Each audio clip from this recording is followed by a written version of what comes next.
आधारित श्री गोपेश्वर गोपी शिव महापुराण कथा का श्रीजी निकुंज अजीजपुर कोसी कला मथुरा उत्तर प्रदेश से डिराई।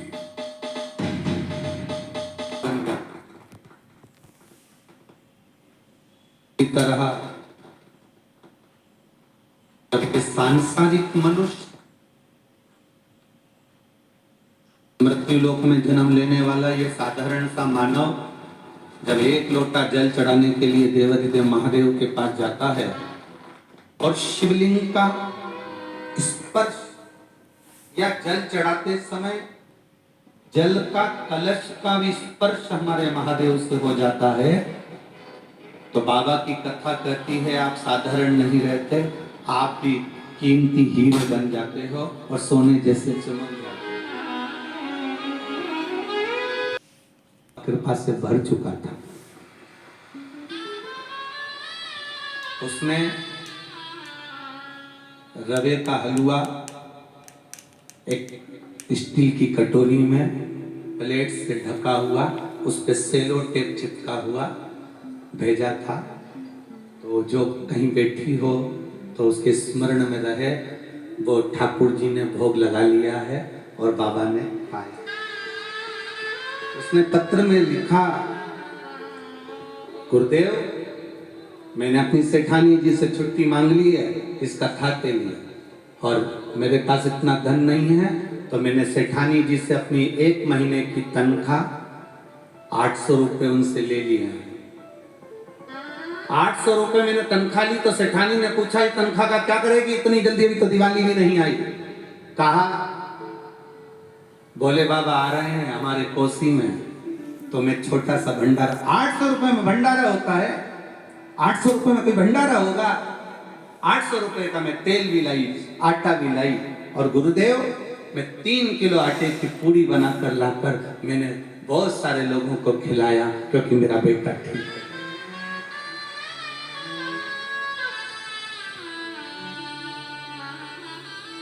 मेरी जीजियों, बहुत करोड़पति बन जाओगे, धन तो बहुत हो जाएगा, पर मन कहां से लाओगे? ये जो मन है ना, ये बड़ी मुश्किल से मिलता है, बड़ी मुश्किल।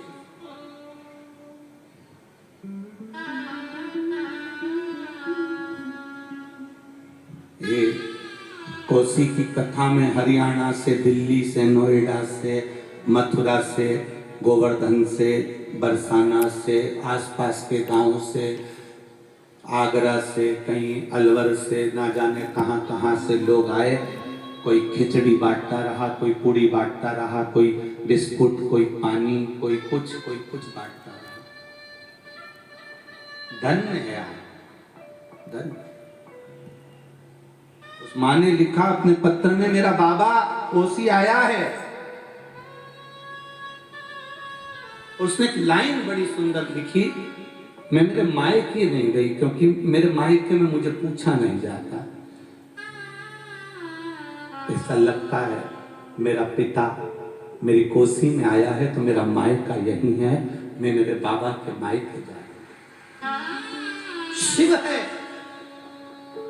आपका भरोसा इतना पक्का है, आपकी दृढ़ता इतनी पक्की है, जब विश्वास दृढ़ हो जाता है कि शिव है हमारे साथ में, मेरा शंकर है, मेरा ओघड़ी है, तो फिर वो भटकने नहीं देता, वो डूबने नहीं देता।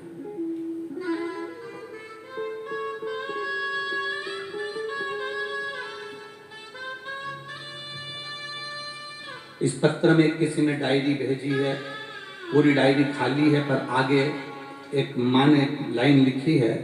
उन्होंने लिखा, मैं संपूर्ण ब्रजवासियों की तरफ से, आप एलईडी पर इस पत्र को पढ़िए, आस्था चैनल पर इस पत्र को पढ़िए, मैं नमन करती हूँ संपूर्ण ब्रजवासियों की तरफ से, कोटि कोटि प्रणाम करती हूँ।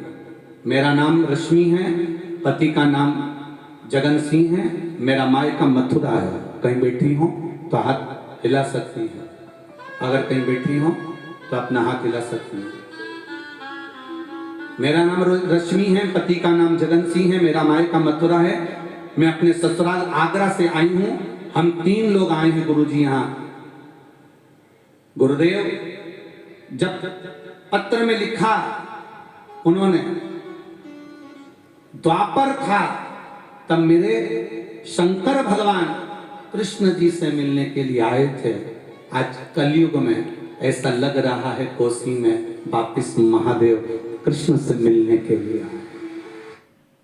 शिव वापिस इस ब्रज की धरा में मेरे ठाकुर से मिलने के लिए आया। ये विश्वास, आपकी दृढ़ता। कष्ट आ सकता है जीवन में, जब दुख आए, कष्ट आए, दुकान 4 दिन नहीं चलती, 8 दिन नहीं चलती, तकलीफ आ जाती है, हम ना जाने कहां कहां जाकर भटक जाते हैं। कोई ने कह दिया वहां चले जाओ, वो बाबा भभूति दे देगा तो उससे तुम्हारा काम हो जाएगा। कोई कहेगा वहां चले जाओ, वहां से नारियल मिल जाएगा तो तुम्हारा काम हो जाएगा। कोई कहेगा वहां चले जाओ, वहां से ये लिया ना, एक मौली लिया ना, बांध देना तो काम हो जाएगा। शिव महापुराण की कथा कहती है, दुनिया में अगर जन्म हुआ है, संसार में अगर पैदा हुए हो, तो चाहे सियोर वाला महाराज हो, चाहे दुनिया का कोई महाराज हो, चाहे दुनिया का कोई व्यक्ति हो, उसे अपने कर्म को तो भोगना ही पड़ता है। कर्म गति बड़ी प्रबल है। मेरे राम जी महाराज प्रकट हुए, मेरे राम जी प्रकट हुए, उनके जन्म की तारीख बड़ी सुंदर थी। रामचरितमानस में लिखा, नवमी तिथि, सुंदर चैत्र महीना, दोपहर 12 बजे मेरे राम जी महाराज का प्रकट हुआ। कितना सुंदर मुहूर्त था, कितने सुंदर तिथि थी। उसके बाद भी राम जी महाराज को वन तक जाना पड़ा। जब उनका विवाह हुआ, एक से बढ़कर एक विद्वान दशरथ जी की सभा में बैठे हुए थे, एक से बढ़कर एक विद्वान जनक जी की सभा में बैठे हुए थे। जब जानकी और राम जी का विवाह हुआ, उसके बाद भी माता जानकी को और राम जी को वन वन जाना पड़ा।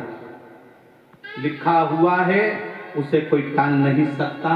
बस इतना जरूर है, राम जी के जीवन में भी जब तकलीफ आई तो राम जी ने केवल एक काम करा, रामेश्वर धाम की स्थापना कर लंका पर जब चढ़ाई करी तो जीत कर वापिस आए। भगवान कृष्ण के जीवन में अगर तकलीफ आई, 16,108 रानियां थी, एक भी रानी से जब औलाद नहीं हुई, 16,108 रानियों से गर्भ नहीं ठहरा, संतान नहीं हुई, तब भगवान कृष्ण ने गर्गाचार्य बाबा को बुलाकर भगवान शंकर की पूजन कराई। एक एक रानी के साथ 11-11 दिन तक बैठकर भगवान कृष्ण ने शंकर जी की आराधना करी। तब शिव जी ने आशीर्वाद दिया, एक एक रानी से 11-11 संतान होगी। 10 छोरा 1 छोरी, 1,77,186 भगवान कृष्ण के बच्चे हुए।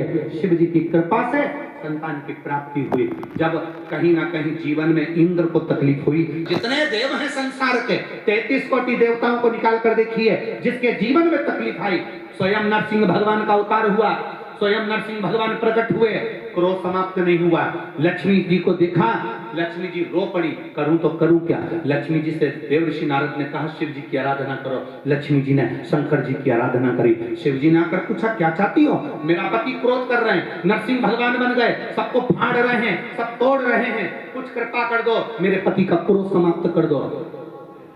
तब भगवान शंकर ने सरम्भेश्वर अवतार धारण करा, नरसिंह भगवान को अपने पंजों में उठा लिया और पंख से उड़ते उड़ते बद्रिकाश्रम की अलकनंदा नदी में डाल दिया।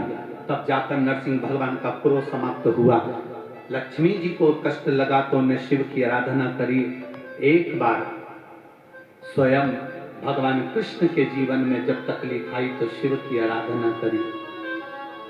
जब राधा, स्वयं राधा, स्वयं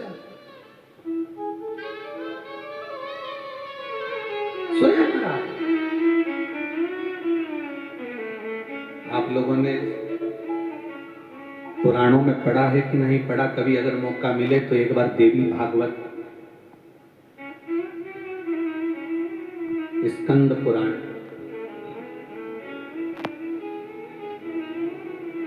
ब्रह्म वैवर्त पुराण,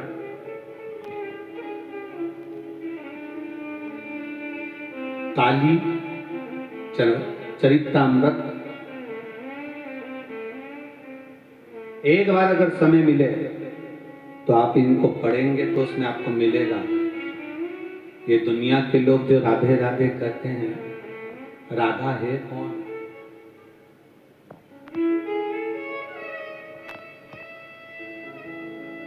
कभी स्कंद पुराण को पढ़ना, कभी मौका मिले एक बार देवी भागवत को पढ़ना, उसमें आपको मिलेगा ये राधा और कोई नहीं, शंकर का ही एक स्वरूप है, और कृष्ण और कोई नहीं, मां काली पार्वती का ही एक स्वरूप है, ये दूसरे नहीं, दोनों एक स्वरूप। आप कभी पढ़िए, और अगर पोथी पढ़ने का भी समय ना मिले, पुराण पढ़ने का भी समय ना मिले, तो एक बार नेट पर सर्च कर कर देखना। अगर पोथी और पुराण भी नहीं उठा सकते, इतना समय नहीं है, तो एक बार सर्च कर कर देखना कि भगवान शंकर और भगवान पार्वती, माता पार्वती और शिव कैलाश धाम पर बैठे आनंद के साथ विहार कर रहे, बैठे हुए चर्चा कर रहे, और शिव जी पार्वती को और पार्वती शिव जी से कुछ संवाद कर कर मांग लेती हैं वर। उसका एक सुख द्वापर में मिला है।